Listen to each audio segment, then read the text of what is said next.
দিয়ে দিই, খুব ভাইটাল প্রশ্ন। একজন ড্রাইভার কি আমাকে বলল যে যখন গাড়ি রাস্তা দিয়ে যায়, 4 চাকা রাস্তা দিয়ে বিড়াল পেরিয়ে গেলে আমাদের কি করা কর্তব্য? তাকান মায়েরা, ড্রাইভার নেমে রাস্তা কেটে দেয়, বিড়াল যদি পেরিয়ে যায় আপনারা কি করেন? গাড়ির ভেতরে চুপচাপ বসে থাকেন। আজ আপনাদের শিখিয়ে যাব ওনার কথাতে। যদি আপনি 4 চাকাতে বসে আছেন, গাড়ি যাচ্ছে, শিগাল পেরোলে দাঁড়ালেন না, কুকুর পেরোলে দাঁড়ালেন না, গরু পেরোলে দাঁড়ালেন না, কিন্তু কেন আপনি ওই বিড়াল পেরোলে দাঁড়ান? একটাই কারণ, বিড়াল বিড়াল বিড়াল সে দুর্ঘটনার সংকেত দিতে পারে, সামনে বিপদ আছে জানিয়ে দিতে পারে। এ কথা শোনার পর ইউটিউবের মাধ্যমে দেখবেন কিছু কিছু লোক আছে বলে এগুলো কুসংস্কার। কেন শিগাল পেরোলে দাঁড়াবি না? শিগাল পেরোলে দাঁড়াবি না, কুকুর পেরোলে, বিড়াল পেরোলে দাঁড়াবে কেন? পূর্বপুরুষদের কথা শুনতে হয়। পূর্বপুরুষরা কিছু কথা আছে সুন্দর বলে। তবে বলি, যারা গাড়িতে চেপে থাকবেন, ড্রাইভার যদি না নামে, আপনি করবেন কি? আপনি প্রণাম করে এই মন্ত্রটা 3 বার ভজন করবেন। সবাই শুনে নিন। জয় নরসিংহদেব, জয় নরসিংহদেব, জয় নরসিংহদেব। মনে থাকবে, ড্রাইভার যা করছে করুক। আপনারা হয়তো জানেন আমার গাড়ি অ্যাক্সিডেন্ট হয়েছিল, মোদী সরকার যেদিন টাকা চেঞ্জ করেছিল সেদিন গাড়ি অ্যাক্সিডেন্ট হয়েছিল আমার। ঠিক আছে, আজকে আপনাদের এখানে সেবার ব্যবস্থা আছে। যারা প্রসাদ ভোজি তাদের মন্দিরে ব্যবস্থা আছে। যারা এমনি সেবা করেন, কীর্তনের শেষে আপনারা সেবা করে তারপর বসবেন। সবাই তাকান আমার দিকে। কি বলতে বললাম বলুন? জয়, জোরে বলুন নরসিংহদেব। আপনারা জোরে বলুন, কি বলবেন? জয়। একবার বলুন জয়। বেশ, আপনাদের আর কিচ্ছু করার দরকার নেই, একবার পরিষ্কার লিখিত আছে। শাস্ত্রের বর্ণন দিয়ে দিই, যে যেখানে বসে আছেন। দেখবেন অনেকে বলে রাত্রিবেলায় দুঃস্বপ্ন দেখে। জোরে বলুন হ্যাঁ না না। অনেকে খারাপ খারাপ স্বপ্ন দেখে, চমকে চমকে উঠে, রাত্রিবেলায় কাঁদে। তাদের জন্য একটা সহজ টিপস দিয়ে যায়। শাস্ত্রে লিখিত আছে, যদি কেউ দুঃস্বপ্ন দেখে তবে তার কি কর্তব্য? শোবার সময় পা ধোবেন, হাত ধোবেন, মুখ ধোবেন, কান ধুয়ে নেবেন, মুছে নেবেন। আপনি রাত্রিবেলায় বিছানায় শোবেন, এই মন্ত্রটাই 3 বার বলবেন। জয় নরসিংহদেব, জয় নরসিংহদেব, জয় নরসিংহদেব। আপনার আর 1 মাসের মধ্যে দেখবেন ভয়ঙ্কর স্বপ্ন আপনি দেখবেন না।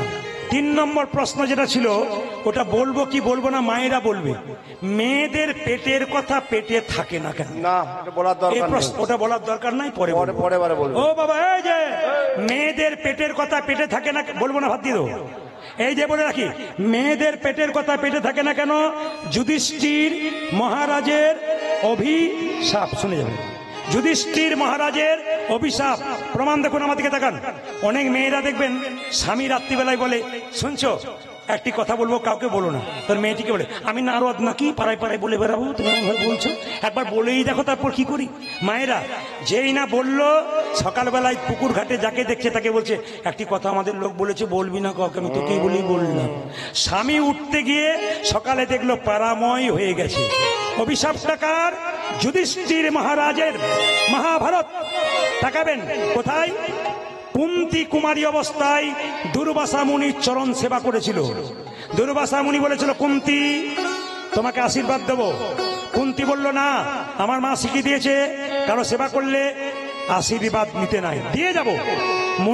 মুনিকে সেবা করলে, সাধুকে সেবা করলে আশীর্বাদ দেয়। কি দেবে তুমি?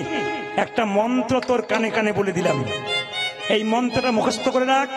এই মন্ত্রে বলে তুই যে দেবতাকে রাখবি, সেই দেবতাই তোর কাছে ছুটে আসবে। এখন কুন্তী চুপ করেছিল কয়েকদিন, কিছুদিন পর মনে পড়ে গেল সূর্যদেবকে একবার ডাকলে হয় না? যেই না সূর্যদেবকে ডেকেছে, সূর্যদেব দিব্যাঙ্গ পুরুষের অঙ্গ ধারণ করে ছুটে এসে বলল, কুন্তী কে? পালিয়ে যাও তুমি এখান থেকে, পালিয়ে যাও তুমি এখান থেকে। সঙ্গে সঙ্গে বলছে, পালিয়ে যাও তুমি। সঙ্গে সঙ্গে সূর্যদেব বলল, দেবতাকে আহ্বান করলে পালিয়ে যায় না, কিছু দিয়ে যায়। কি দেবে তুমি?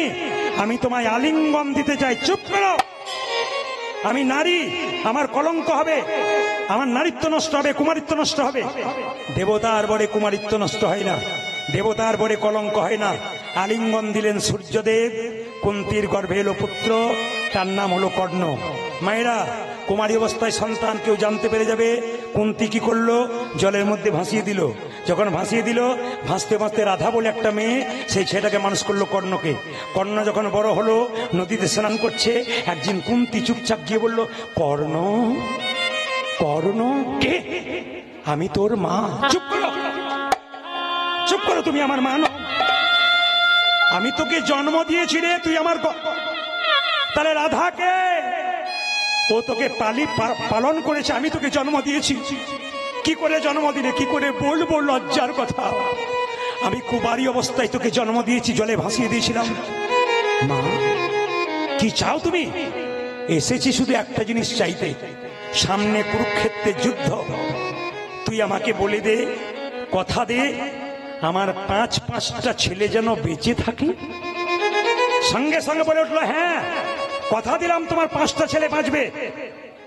যদি কুরুক্ষেত্রের যুদ্ধে আমি অর্জুনকে মেরে ফেলি, তোমার 4টা ছেলে, আমি একটা ছেলে, 5টা হব।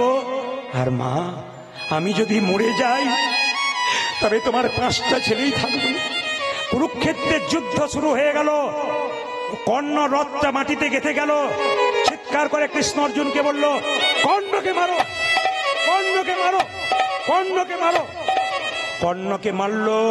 কর্ণ মৃত্যুর সঙ্গে মাটিতে ঢলে পড়ল। ছুটে গেল কুন্তী, কর্ণ,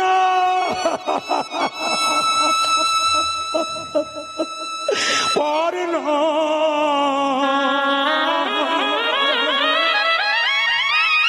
কর্ণ।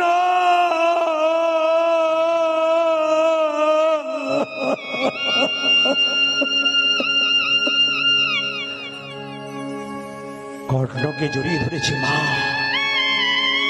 যুধিষ্ঠির মহারাজ চিৎকার করে বলল, মা, এ তুমি কি করছো? ও তোমার শত্রু, কেন তুমি কোলে নিচ্ছ? ও তোমার বিপক্ষে যুদ্ধ করেছে, মরে গেল তো ভালো হলো তো। কুন্তী কেঁদে কেঁদে বলল, যুধিষ্ঠির, মা হয়ে ভেতরের কথাটা বলতে পারি নাই বাপ। তবে শুনে রাখ, যাকে তুই মারলি, ভাই হয়ে ভাইয়ের রক্ত দেখলি তুই। মা,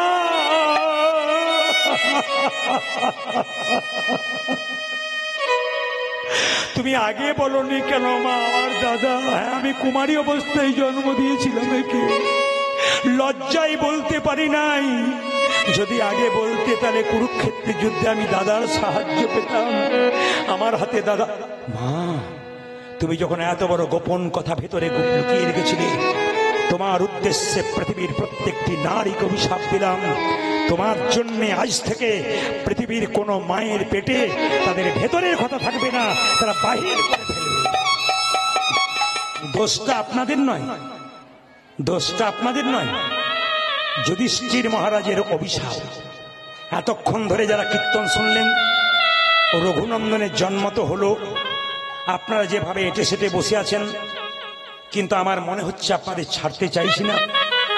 কিন্তু 365 দিনের মধ্যে 325 দিন গান আমাকে করতে হয়, সবাই জানি। 325 দিন গান করতে হয়। আমার সিজন আনসিজন বলে কিছু নেই, আপনাদের আশীর্বাদে। প্রচুর চাপ আমার, এই জন্য সবাইকে সবসময় ডেট দিতে পারি না। দেবুর ভালোবাসার স্বার্থে লক্ষণ আছে, দেবু আছে, উত্তম বাবু এখানে আছে, অসুস্থ আছেন কোথাও, হয়তো দেখতে পাচ্ছি না। 3 জনের সঙ্গে আমার খুব পরিচয়, আপনাদের সঙ্গে আমার সম্পর্ক হয়ে গেল। শুধু একটা কথা বলতে চাই, মন দিয়ে শুনবেন। অপরের অমঙ্গল কেউ করবেন না, তবে নিজের অমঙ্গল আগে হয়। আবার একটু মহাভারতে যাব, তাকাবেন। কি? শিশুপালের যখন জন্ম হলো, 3টে চোখ, 4টা হাত। শিশুপালের মা কাঁধে করে নিয়ে যাচ্ছে, মাথায় করে জঙ্গলে ফেলতে। আকাশবাণী হলো, মা, ছেলেকে ফেরত নিয়ে যাও। কি করব? রাক্ষস ছেলে বলে ফেলতে এসছো?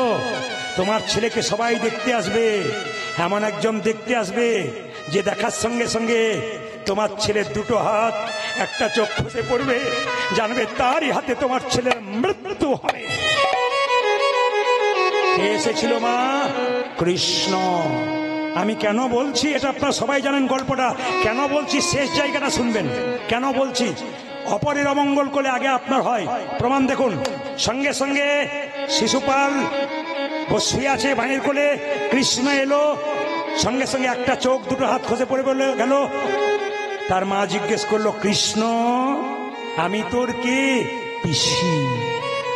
এ তোর কে? ভাই। কথা দে কৃষ্ণ, কি শত অপরাধ করলে ক্ষমা করে দিবি? পিসি আইন রাখবো, ভাগ রেখে দেবো। শত অপরাধ করলে ক্ষমা করব, 101 করলে ক্ষমা করব না। যুধিষ্ঠির মহারাজ রাজ্য যজ্ঞ করলো, কৃষ্ণকে সভাপতি করলো, সবাই মেনে নিল, একজন মানল না। শিশুপাল চিৎকার করে বলল, কে লম্পট? চোর! তুমি লম্পট, তুমি চোর, তুমি লম্পট, তুমি চোর। কৃষ্ণ বলল, শিশুপাল বলে যা, তোর তো 100টা বলার কথা, তারপর দেখ আমি কে বটি। 101 হয়ে গেছে। কৃষ্ণ সুদর্শন চক্র দিয়ে শিশুপালের মস্তক ছেদন করে দিল। কৃষ্ণের আঙুলটা কেটে গিয়েছিল। সামনে দ্রৌপদী দাঁড়িয়েছিল, নিজের কাপড়টা টুকরো করে কেটে কৃষ্ণের আঙুলে বাঁধলো। কৃষ্ণ বলল, দ্রৌপদী এই কাপড় তুমি একদিন অনেক করে পাবে। কোন দিন?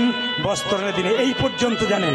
এবার শুনুন, দ্রৌপদীর বস্ত্রণ হচ্ছে, এক হাতে কাপড়টা ধরে আছে, এক হাতে ভগবানকে ডাকছে। নারদমুনি কৃষ্ণকে বলল, কৃষ্ণ কি অসহায় নারী কাপড় চাইছে, তুমি দিচ্ছ না কেন? কৃষ্ণ বলল, নারদ দ্রৌপদীর পরীক্ষা নেবার জন্য প্রস্তুত, দ্রৌপদী পরীক্ষা দেবার জন্য প্রস্তুত নয়। বলে কেন?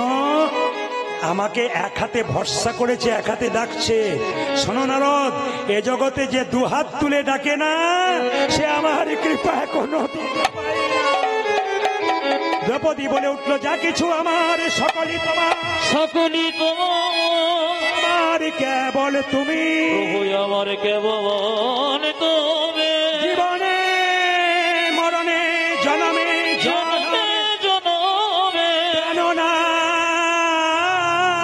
হইও তুমি, প্রাণনাথ হইও তুমি। তাকান কত দামি কথা আছে, তাকাবেন একবার এইদিকে, কত দামি কথা আছে। দ্রৌপদীর যেদিন বস্ত্র ছিল, শুনলে চমকে যাবেন। 80,000 লোক চেয়ারে বসে আছে, একটা মেয়ের কাপড় টানা হবে বলে। আরো শুনলে অবাক হবেন, সেদিন দ্রৌপদী মায়েরা যেমন 4 দিন রজস্বল অবস্থায় থাকে, দ্রৌপদী রজস্বল অবস্থায় থেকেছিল। দ্রৌপদীর চুলের মুঠি ধরে দুঃশাসন রাজসভায় এলো। এইবার আমি আপনাদের কাছে বলবো, কান খুলে শুনে নিন। যতজন পুরুষ এখানে আছেন, প্রদীপ পালের কথা নয়, শাস্ত্রের কথা। কি যদি কোনো পুরুষ নারীর চুলের মুঠি ধরে অত্যাচার করে, আসরে দাঁড়িয়ে আমি হুঙ্কার দিয়ে বলে গেলাম, সেই পুরুষ জীবনে সোজা হয়ে দাঁড়াতে পারবে না, সেই পুরুষ ধ্বংস হবে। আবার বলে গেলাম, আমার এই মা জননীদের চুলের মুঠি ধরে কোনো পুরুষ যদি আঘাত করে, আসরে দাঁড়িয়ে গেলে ইউটিউবের মাধ্যমে বলে গেলাম, সেই পুরুষ জীবনে সোজা হয়ে দাঁড়াতে পারবে না, সেই পুরুষ ধ্বংস হবে। প্রমাণ শাস্ত্র। সীতার চুলের মুঠি ধরেছিল রাবণ, রাবণ ধ্বংস হয়ে গেল। দৈবকীর চুলের মুঠি ধরেছিল কে?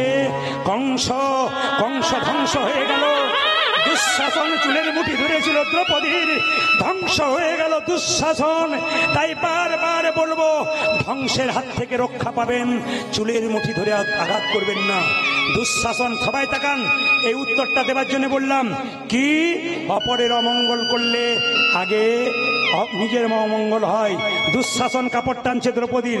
1 ঘন্টা, 2 ঘন্টা, 3 ঘন্টা, 4 ঘন্টা, 5 ঘন্টা জল তৃষ্ণা পেয়েছে দুঃশাসনের। দাদা, দাদা, কি আমি আর পারি না গো। বলে কেন? আমার ভেতরটা কেমন করছে, আমার জল তৃষ্ণা পেয়েছে, আমি হাঁপিয়ে গেলাম। দাদা এবার তুমি টানো, আমি ভেতরে যাই। যেই না ভেতরে গেছে দুঃশাসন জল খেতে, চমকে গেল মা। দুঃশাসনের স্ত্রী উলঙ্গ হয়ে বসে আছে। দুঃশাসন জিজ্ঞেস করলো, এ কি জল খাবো না ছাই, তোমার এই অবস্থা কেমন করলো, তোমার কাপড়গুলো কই, কাপড় কই? দুঃশাসনের স্ত্রী বলল, শুধু আমার নয়, তুমি ভালো করে তাকিয়ে দেখো চারিদিকে, 100 ভাইয়ের স্ত্রী উলঙ্গ হয়ে চুপচাপ বসে আছে। দুঃশাসন বলে, এটা হলো কেন? দুঃশাসনের স্ত্রী বলল, তোমার আর তোমার জন্যে, তোমার দাদার জন্য হলো। বলে, কেন? দ্রৌপদী ভগবানকে বস্ত্র চাইছে, এত বস্ত্র পাবে কোথায়? আমাদেরগুলো টানছে আর দ্রৌপদীকে দান। এর থেকে কি শিখলেন? অপরের অমঙ্গল যারা করে নিজের অমঙ্গল হয়। ঘড়ির দিকে তাকিয়ে দেখো ভাই, একবারে পাকা টাইমে এসে গেছে না? তো আমাকে দেবুর একটা নিবেদন আছে যে রঘুনন্দনের জন্মের পরে নাড়ু খাওয়ার গল্পটা ছোট করে বলে দিলাম ভগবানকে না, এরপরে দল উঠবে, মনোরঞ্জন দা আসবে। আপনাদের কাছে নিবেদন রইল, সবাই মিলে একটু প্রেম সে হাততালি দিয়ে নাড়ু প্রসাদ নেবেন, সবাই হাততালি, সবাই যদি কেউ প্রসাদ না পান, যদি কেউ প্রসাদ না পান, কালকে বাড়িতে হরিলুট দিয়ে দেবেন, ওই প্রসাদটা করতে রাখবেন, ওটাই দেবেন যেভাবে বলেছি। হাত তুলুন একসঙ্গে সবাই, বসে বসে, সুন্দর সুন্দর সুন্দর তালি।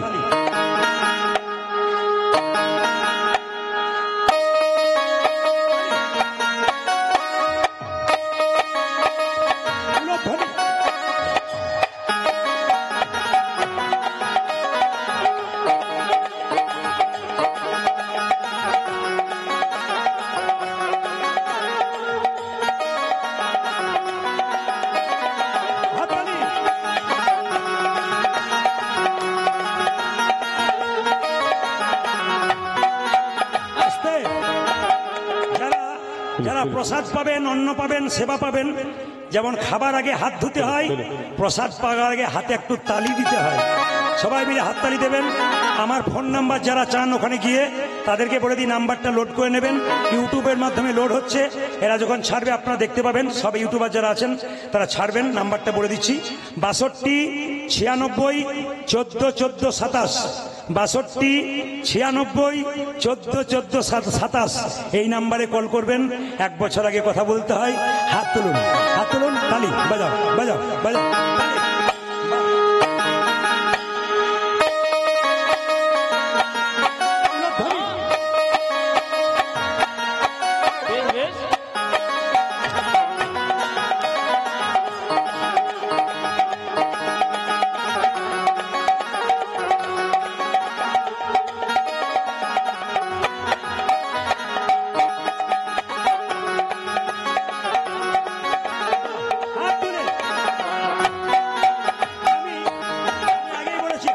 দেবেন কেন, হাতটা ধোয়া হয়ে যাবে।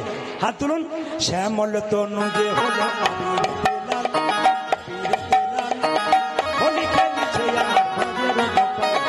শ্যামল তনু যে হলো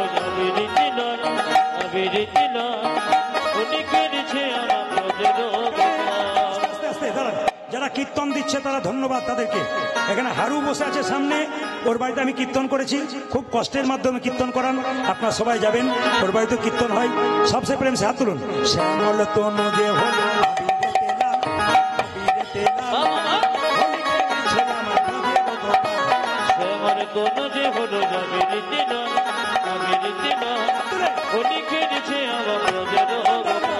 আস্তে, প্রথমে যেমন তালি দিলেন শেষে দেবেন।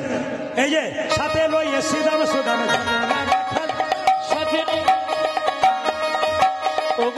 লইয়ে সাথী লইয়ে সাথী লইয়ে শ্রীরাম সুদাম যত না রাখো। হচ্ছে না, ঠিক হচ্ছে না। হাত তুলুন, হাত তুলুন, যেন হাত উঠাকে একসঙ্গে মহাপ্রভু খুশি হবে।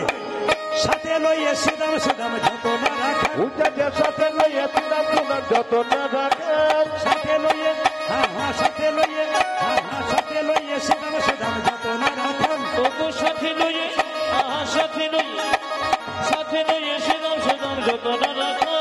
হোলি খেলিছে আমার যে শ্যামল তনু যে হলো যাবিরিতে না, যাবিরিতে না, হোলি খেলিছে আমার নজর গোপাল। শ্যামল তনু যে হলো যাবিরিতে না, যাবিরিতে না, হোলি খেলিছে আমার বজ্র গোপাল। রাধারে রং দেবে বলে ধরিল পিচকারি, ধরিল পিচকারি, লাল রঙে রাঙাইল নীল রঙে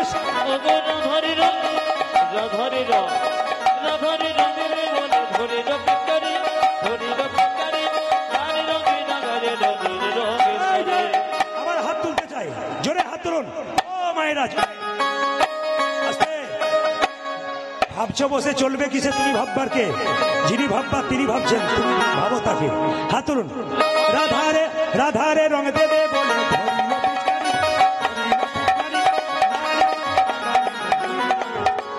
রাধারে রং, রাধারে রং, রাধারে রং দেবে বলে ধরিল পিচকারি, ধরিল পিচকারি, লালে রঙে রঙা দিল নীল রঙের শাড়ি।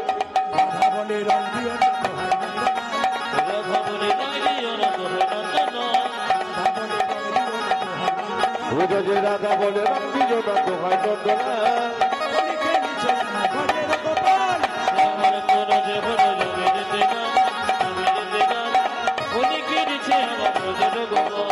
শ্যামল তনু যে হলো যাবে যেতে না, যাবে যেতে না, হোলিকে নিচে আমার ভজের গোপাল।